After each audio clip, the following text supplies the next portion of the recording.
Together we pray to Allah Ta'ala. 5 times a day, it's a duty upon us. So never delay from the blessings of Allah. Don't turn away. And I'm telling you today, there are people in the world, there are people in the world that just through Surah Fatiha, they can cure, just like, and it's not they cure. Obviously there are sabab, there are means. Allah subhanahu wa ta'ala will bring that cure about just through Surah Fatiha.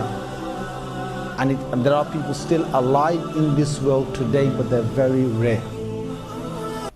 Most of us would probably need a lot more to read than that, just to get that cure to come about. The cure, we don't bring the cure, obviously Allah brings the cure, it's His words of the Holy Quran.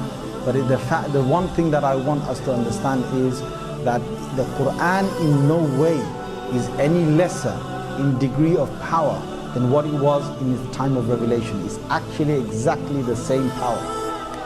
But the power of the Quran, when it comes to ruqya, when you want to blow onto someone because they are affected by something, the power of the Quran is contingent upon the nature of the body that reads it.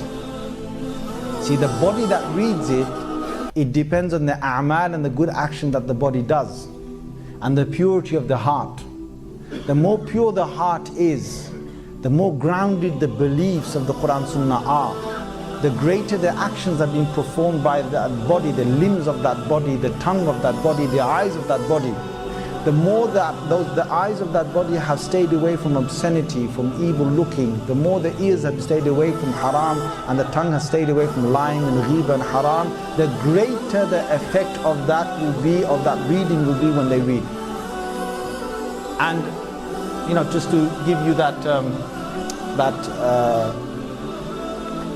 incident, there was one person who related this to me himself.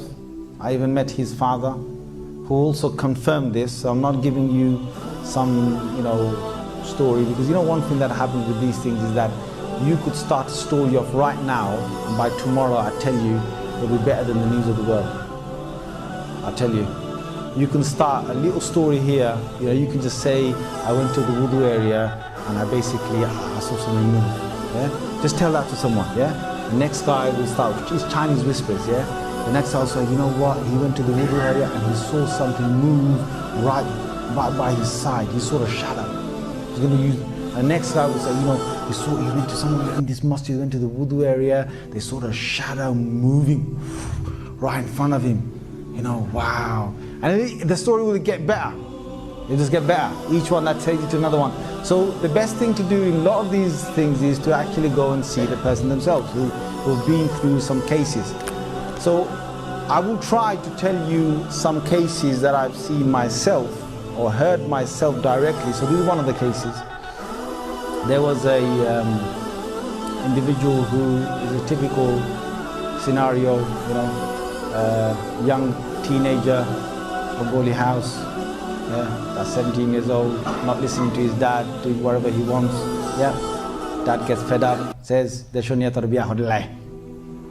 Bangladesh to get you married. Yeah, so he doesn't tell him, he tells him we're going on a holiday. So he, typical, takes him on a holiday, takes him over there. Next thing he knows, his passport's not there. Then he says, where's my passport? He says, you must get married, son, otherwise you see no passport. So he looks at his dad in the face and says, no passport, no marriage? So, no passport, no marriage, son. So, okay. He says, okay, let's see the bride. Well, in his head, what he wanted to do is he wanted to basically mess around with his dad. So his dad brings nice bride, spends all his mishti, all his, whatever, laddu, baddu, right? And buys all his clothes and